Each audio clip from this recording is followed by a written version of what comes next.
Hello, everybody, and welcome to today's show. I'm your host, Jay Loner Sr.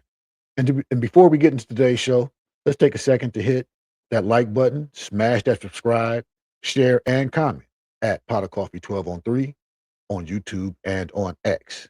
Once again, hit that like, comment, share, and subscribe button to Pot of Coffee 1203 on YouTube and on X. Now that business is done, let's get down to today's show. Today, we're going to talk about the QB free agency market and what I think the Browns should do. All right. Now, before I'm gonna get this first thing up on the stage here, and let me blow it up so I can read it with you guys. I don't have my contacts in today. I know I am slow stepping, but now you can see at the very top of this, you have Daniel Jones, Aaron Rodgers, and Russell Wilson leading the way. Now, I am not saying that I believe that the Browns are going to go after Russell Wilson, Aaron Jones, I mean, Aaron Rodgers, or Daniel Jones. Okay. But now I understand that Aaron Rodgers was in the conversation last year. Okay. But I think the Squealers are going to re-sign him. I do believe that the Indianapolis Colts are going to re-sign Daniel Jones coming off of his injury. Okay, because he was doing very well and they were winning and they were sustaining and they were getting better. Okay, and I know they weren't playing some of the world beaters at the time, but he was looking a lot better than he had looked in New York. Then you have Russell Wilson here. Okay, now Russell Wilson is like Aaron Rodgers, first ballot Hall of Famers, Super Bowl winners. I I'd be very surprised if you could go get Russell Wilson. Now, if you could go get Russell Wilson, he might be your answer at quarterback at the beginning, but that's only a bridge quarterback, and then you're in the same situation next year because now you don't have Deshaun Watson. You're not going to have Russell Wilson. You're still going to have Shador Sanders and Gabriel, unless you trade Dylan Gabriel in this offseason. You'll have Dylan Gabriel and Shador Sanders, and then and possibly a lower or higher, depends on how you look at it, draft choice. Lower or higher meaning lower in the round, okay? Or higher as in higher number, like 15, 16, 17, 18, okay? Instead of lower number in the draft, 1, 2, 3. That's just, I know, okay? Now, we already know you're not going to go back and get Kenny Pickett because you tried that and that did not work, and neither did Joe Flacco. Bringing Joe Flacco back would be retarded. Okay, Tyrod Taylor. Hey, listen, we're not going to do that either. Mitchell Trubisky, no. Jimmy Garoppolo, no. It's like you have to make it make sense because you're asking to bring in a veteran quarterback for what? What are you actually asking? You actually asking for the quarterback for the veteran quarterback for? Is it to compete for to push Shador and Deshaun and compete for the starting job? Is it to be a bridge quarterback? Is it to win as many games as possible? So you have to first decide what you want from your quarterback. Okay, if you're looking to build and win games, you stay with what you have in house and you start with Shador. Now it'd be incumbent on Shador to keep that position. Like Deshaun and Dylan, and if you bring in anybody else off of this list, oh, then that's not the only page of the list now, folks. Hold on. Let's okay, let's go now. Carson Wentz, no. Trey Lance, that's more mobility, but he doesn't have the accuracy of anybody that you have on your squad now. At the current at current, you know. Now this is page 2 of said quarterbacks, okay, or free agency. You've got Josh Johnson, Brandon Allen, Malik Willis. You're not going to pay Malik Willis $25 to $30 million. He's played less than one of the quarterbacks that you have. He's played less than one and the same amount as another quarterback on your team. And both of those quarterbacks, in my opinion, have looked better than Malik Willis. And Malik Willis has been in the league for 4 years. And this is the best he looked was game one, game two. In game three, he did not look good. Yes, they won, but he did not look good. It started falling off immediately. And now, if you go and spend 25, $30 million for a bridge quarterback, because that's all he would be, or are you, or is this a development guy that you're going to shoot your shot on for 2 years, like the Justin Fields contract? Oh, if you're telling me that you're going to give him $40 million over the next 2 years, yeah, no, I can't see that. So therefore, you would still be giving them $25 million as a signing bonus and $15 million next year. See, you can't. Then you got Teddy Bridgewater. No disrespect to him, but no, Garner Minshew, he should have been gone. Brett Rippon, come on, man. Like there's no real good quarterbacks in this draft.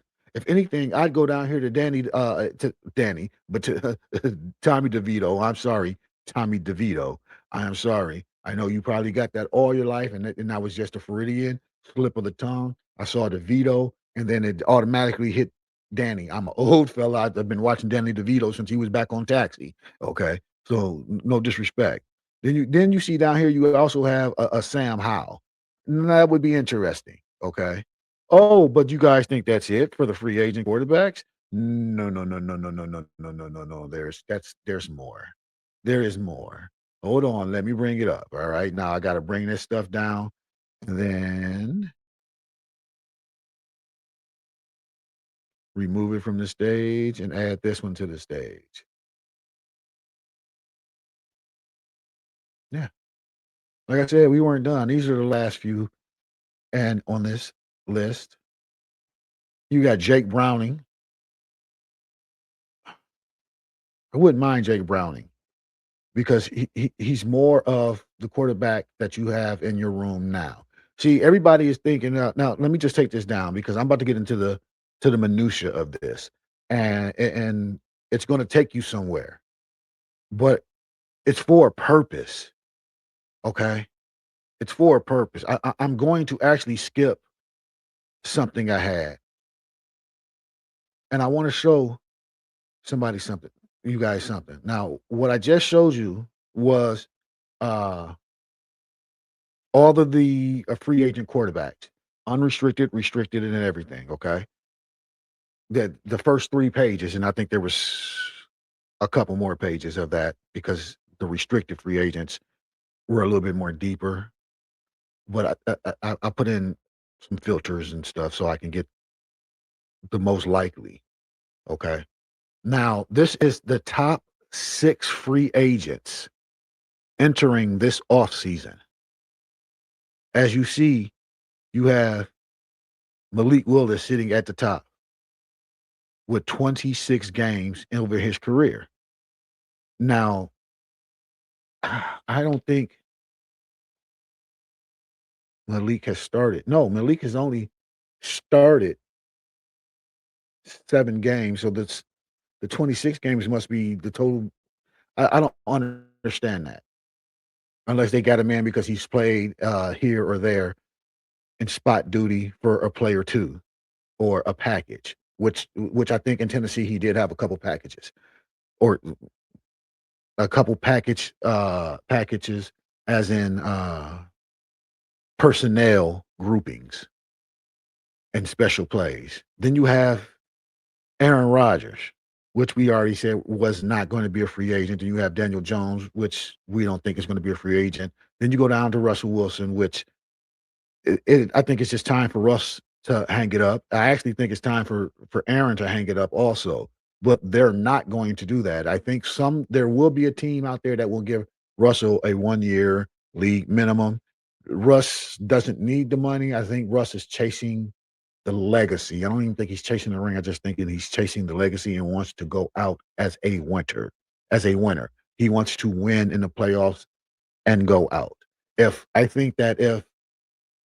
the Pittsburgh Steelers would have won in the playoffs the year he was there and got to the second round and then lost, I think Russell would have been okay walking away with. I think he that would have been an acceptable time to walk away because you made a respectable run in the playoffs on a team that was underachieving.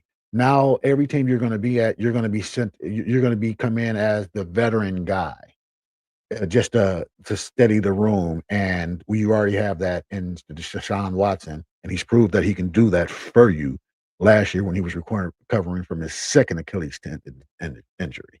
Okay, then you have Marcus Mariota, who is oft hurt, so I wouldn't go and bring him in unless it's just a camp arm, and then you have Snoop Huntley, and I can see you bringing him back in because he knows the system that Todd Monken is bringing, and he can help both Deshaun and Shador.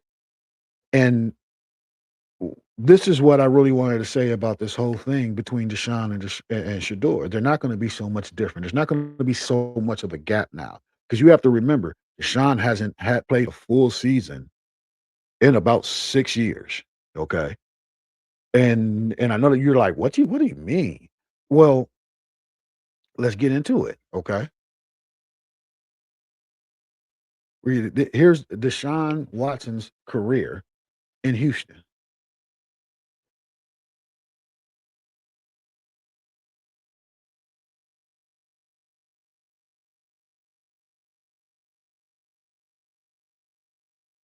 All right.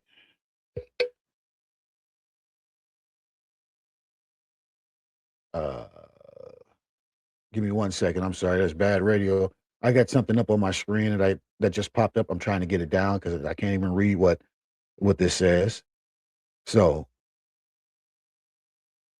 okay, there. It's gone now. I'll tell you what it is. I had a teleprompter up for my opening and stuff, and still on the screen. And I could read everything else, but this one I couldn't read, and I didn't want to open up my phone and or another device and try to read the same thing I have right here. So this says Deshaun Watson played 54 regular season games for the Houston Texans from 2017 to 2020. He started in 53 of those. During his 4 seasons in Houston, he threw for 14,000 yards, 104 touchdowns. He's also started 3 playoff games with the Texans and went 1-2 in those 3 starts. All right. Now, I did that because this is what the Cleveland Browns were looking at in 2000 in 2001 when they went after Deshaun Watson. Okay. This is what they were looking at. The 14,539 yards, the 104 uh, passing touchdowns. This is not including his rushing touchdowns or his rushing yards. Deshaun Watson was what everybody was looking for in a dual threat quarterback because he could kill you with his legs, and oh my God, he was dangerous in the pocket with his arm. It reminded people, and I'm talking about in his prime before the allegations. And I know this is going to set off like alarm bells and stuff like that as soon as I say it, but he reminded people of a young right-handed Michael Vick. The way he could throw effortlessly down the field, scramble, run away from defenders. Okay. You have to remember that. Now, what I'm saying in today's game, going in an upcoming season, Deshaun Watson, I'm not looking for Deshaun Watson to be that person, the dual threat. I'm still looking for Deshaun Watson to do what he did from the pocket. And I think that he has enough, even after 2 Achilles injuries, I think he has enough athletic ability and mobility still left to move left and right, up and down, excuse me, in the pocket and around the pocket. It's not mobility to scramble like he used to and then run away from people up the sideline or down the middle of the field, up the seam of the field like he used to when he was in Houston. No, I'm not looking for that. I'm looking for him to have, and I believe what Todd Monken is looking for is to have functional mobility so he can roll out half rolls, half waggles, left and right, and work. half of the field from the top down. And then you have to also remember he was very accurate. He was a very nice pocket passer. He had very nice zip on the ball. Didn't throw a lot of interceptions from the pocket. So I think Todd Monken, when he says that I'm intrigued by the possibility of Deshaun Watson, I think that's what he means when he's talking about he's intrigued. You know what I'm saying? Well, if I can get him to be the pocket Deshaun Watson, and when people say pocket quarterback, they don't mean the statue. They mean because you can roll the pocket left and right. You can move a guard and a center, or a guard and a tackle, or a guard and a tight end, and you roll the pocket left or right. We see it every week in high school and college football, and you see it in NFL, but it's not as much. And it's the old waggles when you just go out, waggle out to the right or the waggle out to the left, and you have somebody out there blocking for you, picking off that one linebacker that's free firing. Okay, but still have enough mobility and movability and explosiveness to get away from said linebacker or defensive end with the new schemes that they're playing with. I don't expect a quarterback to run away from a safety. I don't. Unless his name is Lamar Jackson. That's the only quarterback, or Jalen Daniels. The only two quarterbacks I'm really looking for them to pull away from a safety. Okay. There's levels to this now. Now, let's keep getting into this, okay? Now, I'm gonna show you what Watson did when he got to Cleveland, okay? So I can tie it all together in a bow while you're sipping on your coffee and enjoying the show. Okay. Deshaun Watson played 19 regular season games for the Browns when he joined them in 2022. Now, let's just take a think about that. The league had suspended Deshaun Watson for 6 games to start the 2022 season.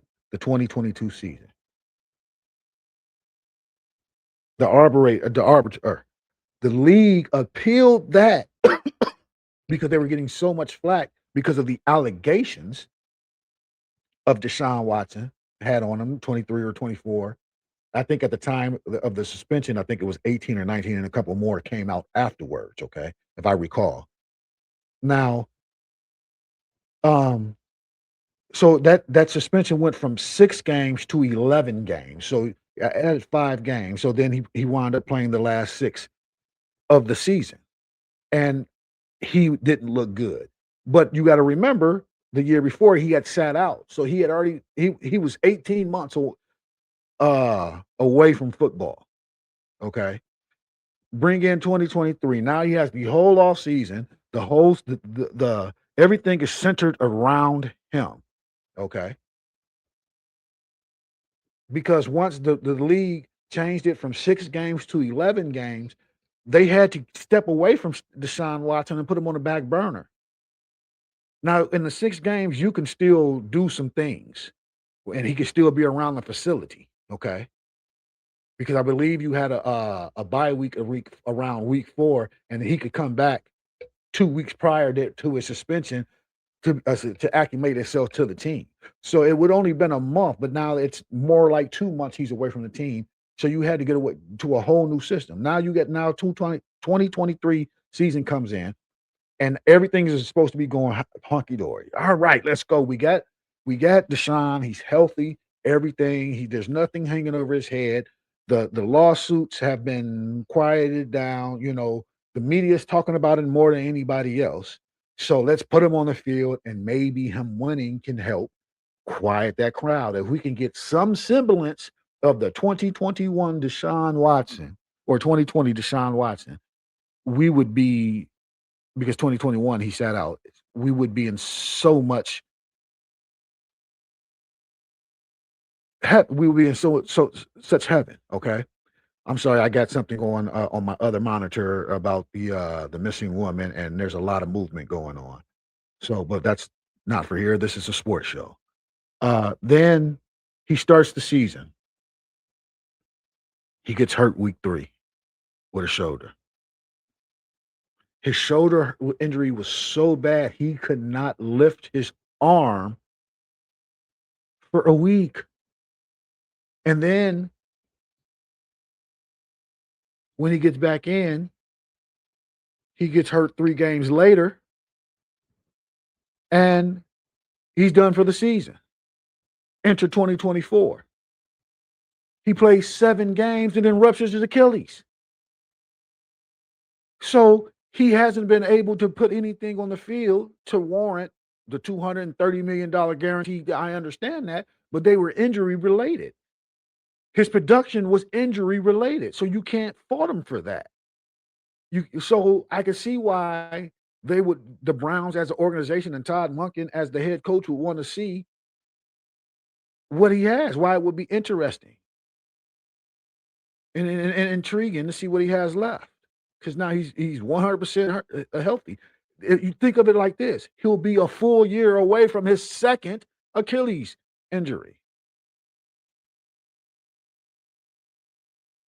Now, this is what I wanted to show you guys. I didn't want to do this, but I'm gonna do it real quick. Okay, this is compared to Watson. This is the top free agents compared to Watson. Daniel Jones. Comparison. Similar age to Watson, but has not reached the high touchdown, low interception efficiency Watson achieved in Houston for 3 years in 18 to 2020. At age 42, he completed a 25 season with 24 touchdowns, 7 comparison. A far more experienced elite level passer, but at 42, he is in the twilight of his career. Whereas Watson, entering age 30, should have been just entering his prime. Malik Willis, I'm gonna have to go to the next page to get all of that because I really just want the comparison, and I'm trying to get this done before the wife comes in and opens the door because I'm doing this in the living room and not in the my study.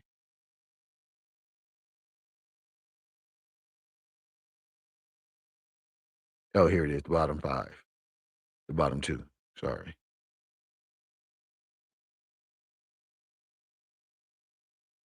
And here's Malik Willis here, far less experience, but offers similar mobility and higher efficiency in his limited work. I don't think so because I don't think the mobility of Deshaun Watson would be on the same level anymore. And then we have Russell Wilson. The comparison of that is career starts are similar in volume, but in his 2025 performance was significantly worse than Watson's 2024 stats. So Wilson's stats in 2025 were worse than Watson's in 2024, and Watson only played 7 games before rupturing his Achilles. And then the last one, Mariota. Okay, he has a lower volume and lower efficiency than Watson, considered a high-end backup rather than a primary starter. So why would you bring these people in? Because none of them are better than Watson, who you have penciled in as your backup, and Shador's penciled in as your starter. Now that can change. It's incumbent, as I said, at the 5-minute mark or so in this video, it's incumbent on Shador Sanders to keep said QB1. You see what I'm saying? So it's not hard, and the media is making it more than what it is because they're trying to make it sensationalize everything for clicks and views, just like I am, and I'm not going to be pointing fingers at them because there's 3 pointing back at me because I'm doing the same thing, but at least I'm being honest about what I'm doing.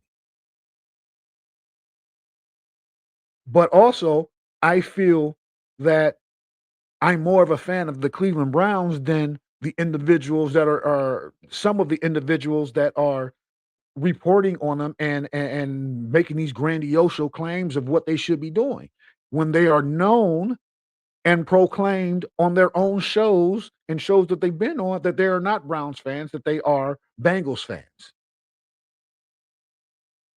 So no matter what you say, Imma look at it sideways because whatever your take is, I'm thinking it's coming from a take of a Bengals fan. So you want me to do this, so my team will not be as good as yours. And if I do a good move, you're going to try to downplay it so bad and discredit it so bad because you know it's gonna hurt your team and your favorite players on the Bengals more than you want it to be known. See, I could look through a muddy water and see dry land.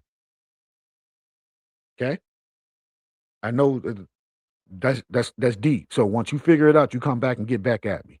I can look through muddy water and see dry land. And yes, that's the person who just seen over my head. That's a picture of my dear departed mother. That's who came with that. But that's my time for you guys today. Thank you again, once again, for joining the Pot of Coffee podcast. Please take 2 seconds out of your day, hit that like button, hit that subscribe button. Don't forget your notification button so you know when I drop another one of these 30-minute bangers. I'm going to do a couple more shorts on this, and hopefully we'll get some more engagements. Hope to see you in the next video. And like I said, I am truly working on a couple of surprise guests for you guys. I don't want to give out too much more information than that, but because I don't want it to fall through, and then you guys look at me like, "Oh, I thought you said this and this and that." So that's why I said I'm trying to work on a couple surprise guests, and that's all I'm saying. I'm not telling you what field they work in, what they do for a living, or anything. Okay, but that's what I'm trying to do. All right. Thanks again. Once again, hit that like, share, subscribe. Pot of Coffee 1203 on YouTube and on X. Thank you. Have a great day. See you soon. Peace.